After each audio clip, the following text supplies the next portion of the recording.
ಅಯೋಧ್ಯೆಯಲ್ಲಿ ಶ್ರೀರಾಮಮೂರ್ತಿಯ ಪ್ರಾಣ ಪ್ರತಿಷ್ಠಾಪನೆ ನಿಮಿತ್ತ ವಿಶ್ವಾದ್ಯಂತ ಶ್ರೀರಾಮ ವಿಜಯೋತ್ಸವವನ್ನು ಆಚರಿಸಲಾಯಿತು. ಯಾದಗಿರಿ ಜಿಲ್ಲೆಯ ಹುಣಸಗಿ ತಾಲೂಕಿನ ಕೋಡೇಕಲ್ ಪಟ್ಟಣದಲ್ಲಿಯೂ ಕೂಡ ಹಬ್ಬದ ವಾತಾವರಣ ಕಂಡುಬಂತು. ಗುರುಮಾತೆಯರು, ಮಕ್ಕಳು ಹಾಗೂ ಸಾರ್ವಜನಿಕರು ಶ್ರೀರಾಮೋತ್ಸವದ ಮೆರವಣಿಗೆಯಲ್ಲಿ ಪಾಲ್ಗೊಂಡಿದ್ದರು. ಮಾಜಿ ಸಚಿವರಾದ ರಾಜುಗೌಡ ಅವರು ಮಾತನಾಡಿ, ವಿಶ್ವ ಹಿಂದೂ ಪರಿಷತ್ ಸಂಘಟನೆಯ ಸೇವೆ ಶ್ಲಾಘನೀಯ. ನಮ್ಮ ಕೋಡೇಕಲ್ ಗ್ರಾಮವು ಹಿಂದೂ ಮುಸ್ಲಿಂ ಭಾವೈಕ್ಯತೆಯ ತಾಣ ಎಂದು ಶ್ರೀರಾಮೋತ್ಸವ ಕಾರ್ಯಕ್ರಮದಲ್ಲಿ ಎಲ್ಲ ಜಾತಿಯ ಜನಾಂಗದವರು ಹಿಂದೂ ಮುಸ್ಲಿಂ ಎಂದು ಭೇದ ಭಾವ ಇಲ್ಲದೆ ಭಗವಾನ್ ಶ್ರೀರಾಮ ಭಕ್ತರಾಗಿ ಭಾಗವಹಿಸಿದ್ದಾರೆ ಅಂತ ಹರ್ಷವನ್ನು ವ್ಯಕ್ತಪಡಿಸಿದ್ರು. ಶ್ರೀರಾಮ ಮೂರ್ತಿ ಮತ್ತು ಶ್ರೀ ಹನುಮಾನ ಮೂರ್ತಿಯೊಂದಿಗೆ ಶೋಭಾ ಯಾತ್ರೆಯನ್ನ ಸಾವಿರಾರು ಜನರೊಂದಿಗೆ ಹಿಂದೂ ಸಂಪ್ರದಾಯದಂತೆ ಅದ್ದೂರಿಯಾಗಿ ಕಾರ್ಯಕ್ರಮವನ್ನು ಏರ್ಪಡಿಸಲಾಗಿತ್ತು. ಈ ಮೆರವಣಿಗೆಯಲ್ಲಿ ರಾಜ ಜಿತೇಂದ್ರ ನಾಯಕ್, ರಾಜ ವೆಂಕಟಪ್ಪ ನಾಯಕ್ ಹಾಗೂ ಮಾಜಿ ಸಚಿವರಾದ ರಾಜುಗೌಡ ಮತ್ತು ಬಿಜೆಪಿ ಮುಖಂಡರಾದ ಬಬ್ಲುಗೌಡ, ಕೋಡೇಕಲ್ ಗ್ರಾಮದ ಗುರು ಹಿರಿಯರು ಭಾಗವಹಿಸಿದ್ರು. अगर आपका डेटा लॉस्ट हो गया हो तो परेशानी की बात नहीं है, क्योंकि उस्मान डेटा रिकवरी सर्विसेज आपके साथ है. हार्ड डिस्क, लॉजिकल या physical, pen drive, memory card, DVD repair, ये सारी चीज़ें होती हैं रिकवर उस्मान डेटा रिकवरी के पास. स्क्रीन पर नंबर पर कॉल करें. ನಮಸ್ಕಾರ. ಜೈ ಶ್ರೀರಾಮ್. ಇವತ್ತು ರಾಮ ಮಂದಿರ ಉದ್ಘಾಟನೆ ಆಗ್ತದೆ.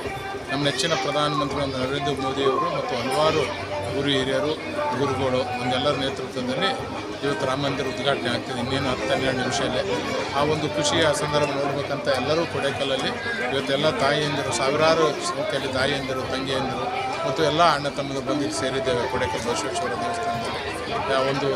ಈ ಒಂದು ಅದ್ಭುತವಾದಂಥ ಕಾರ್ಯಕ್ರಮವನ್ನು ಕಣ್ತುಂಬಿಕೊಂಡಿದ್ದೇವೆ. ನಿಜಕ್ಕೂ ಭಾಳ ಖುಷಿ ಆಗ್ತದೆ.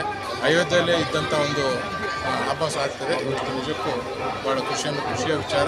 ಈ ಒಂದು ರಾಮ ಮಂದಿರ ಉದ್ಘಾಟನೆ ಮಾಡುವಂಥ ಸೌಭಾಗ್ಯ ನಮ್ಮೆಲ್ಲರಿಗೂ ಸಿಕ್ಕಿದೆ. ಆದಷ್ಟು ಬೇಗನೆ ಹೋಗಿ ಅಯೋಧ್ಯೆಯಲ್ಲಿ ರಾಮನ ದರ್ಶನ ಮಾಡ್ಕೊಂಡು ಬರೋಂಥ ಕೆಲಸವನ್ನು ಮಾಡ್ತೇವೆ.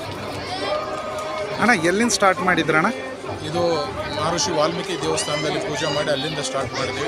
ಎಲ್ಲ ಯುವಕರು ಮತ್ತು ಎಲ್ಲ ತಾಯಂದಿರು ಭವ್ಯವಾದಂಥ ಮೆರವಣಿಗೆಯಲ್ಲಿ ಬಂದು ಈ ಕಾರ್ಯಕ್ರಮ ಬಹಳಷ್ಟು ಅದ್ಭುತವಾಗಿ ಯಶಸ್ವಿಗೊಳಿಸಿದೆ. ಹಾಗೂ ಅನ್ನಪ್ರಸಾದಗಳನ್ನು ಎಲ್ಲ ತಮ್ಮಂದಿರು ಸೇರಿ ಇಲ್ಲಿ ಶರ್ಬತ್ ವಿತರಣೆ ಮಾಡಿದ್ದಾರೆ, ಎಲ್ಲರಿಗೂ ಪಾನಕ ವಿತರಣೆ ಮಾಡಿದ್ದಾರೆ. ಅದ್ರ ಜೊತೆಗೆ ಊಟದ ವ್ಯವಸ್ಥೆ ಮಾಡಿದ್ದಾರೆ, ಪ್ರಸಾದ ವ್ಯವಸ್ಥೆ ಮಾಡಿದ್ದಾರೆ. ಇವತ್ತು ರಾಮ ಮಂದಿರ ಉದ್ಘಾಟನೆ ಆದ ತಕ್ಷಣ ಎಲ್ಲ ತಾಯಂದಿರು ಎಲ್ಲರಿಗೂ ಪ್ರಸಾದ ವಿತರಣೆಯೂ ಕೊಡ್ತೇನೆ. ಯಾಕಂದ್ರೆ ಎಲ್ಲ ಮುಸ್ಲಿಂ ಬಾಂಧವರು ಬಂದು ಈ ಕಾರ್ಯಕ್ರಮಕ್ಕೆ ಹಾರೈಸಿದ್ರು. ನಮ್ಗಿಂತ ಹೆಚ್ಚು ಡ್ಯಾನ್ಸ್ ಅವರೇ ಮಾಡಿದ್ರು. ಎಲ್ಲ ಸಮಾಜದವರು ಸೇರಿ ಬಹಳ ಅಚ್ಚುಕಟ್ಟಾಗಿ ಇಡೀ ದೇಶಕ್ಕೆ ಮಾದರಿಯಾಗೋ ರೀತಿಯಲ್ಲಿ ಇವತ್ತು ಈ ಒಂದು ಕಾರ್ಯಕ್ರಮವನ್ನ ನಾವೆಲ್ಲರೂ ಮಾಡ್ತಿದ್ರಿ. ಬಹಳ ಖುಷಿ ಆಗ್ತದೆ. ಅಲ್ಲೇ ರಾಮ ಮಂದಿರ ಹೋಗಿ ಅಲ್ಲಿ ಅಯೋಧ್ಯೆಗೆ ನೋಡ್ಬೇಕಂದ್ರೆ ಆಗಂಗ್ಲಿಗೆ ಸದ್ಯಕ್ಕೆ ಮುಂದೆ ನಿಮ್ಮೆಲ್ಲರ ಆಶೀರ್ವಾದದಿಂದ ಎಲ್ಲರೂ ಜೊತೆಗೆ ಹೋಗಿ ಬರೋಂಥ ಕೆಲಸವನ್ನು ಮಾಡೋಣ. ಆದ್ರೆ ಇವತ್ತೇ ಈ ಬಸವಣ್ಣಪ್ಪನ ಜಾಗದಲ್ಲಿ ಎಲ್ಲರೂ ಕುಂತು ರಾಮ ಮಂದಿರ ಉದ್ಘಾಟನೆ ನೋಡುವಂತ ಸೌಭಾಗ್ಯ ಕೋಡೇಕಲ್ ಬಸವಣ್ಣಪ್ಪ ಎಲ್ಲ ಕೊಟ್ಟದಕ್ಕೆ ನಾನು ಬಸವಣ್ಣಪ್ಪ ಅವ್ರಿಗೆ ನಾನು ಎಷ್ಟು ಕೃತಜ್ಞತೆ ಸಲ್ಲಿಸಿದ್ರು ಕಡಿಮೆ ಅಂತ ಅನಿಸ್ತದೆ. ಯಾಕಂದ್ರೆ ಅವಾಗ ಫಸ್ಟ್ ರಾಮ ಮಂದಿರ ಕಟ್ಟಕ್ಕೆ ಪ್ರಾರಂಭ ಮಾಡೋಂಥ ಸಂದರ್ಭದಲ್ಲಿ ಕೋಡೇಕಲ್ಲಿಂದನೂ 5 ಇಟ್ಟಿಗೆ ಹೋಗಿದ್ವು ಅಂತ. ರಾಜ ತಿಮ್ಮಪ್ಪನಾಯಕ್ ದಣಿಯವರು, ದೇಶಪಾಂಡೆ ದಣಿಯವರು, ತಿಪ್ಪಣ್ಣ ಮುತ್ತೆಯವರು, ದೊಡ್ಡ ಮಾಲಿನ ಮುತ್ತೆಯವರು, ಇವರೆಲ್ಲರೂ ಎಲ್ಲ ಹಾವೇರಿ ಸೌಕರ್ಯ ಎಲ್ಲರೂ ಸೇರಿ 5 ಇಟ್ಟಿಗೆಯನ್ನ ಕೊಟ್ಟಿದ್ರ. ಅದನ್ನ ಕೇಳಿದಾಗ ನಮಗೆ ಬಹಳ ಖುಷಿ ಆಯ್ತು. ನಾನು ಕೇಳಿದೆ ಒಂದ್ಸರಿ, ಗೋಪಾಲ್ಜಿ ಅವ್ರಿಗೆ ಗುಡಿ ಕಟ್ಸಕತ್ತಾರಲ್ಲ, ಯಾರು ಪ್ರಮುಖರಾರ ಅವ್ರಿಗೆ ಒಂದ್ಸರಿ ಕೇಳಿದೆ.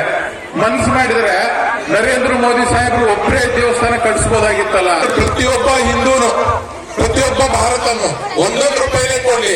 ಅವಾಗ ಅನಿಸ್ತಾ ಈಗ ರಾಮ ಮಂದಿರ ನಮ್ದು ಅಂತ ಅನಿಸ್ತದೆ.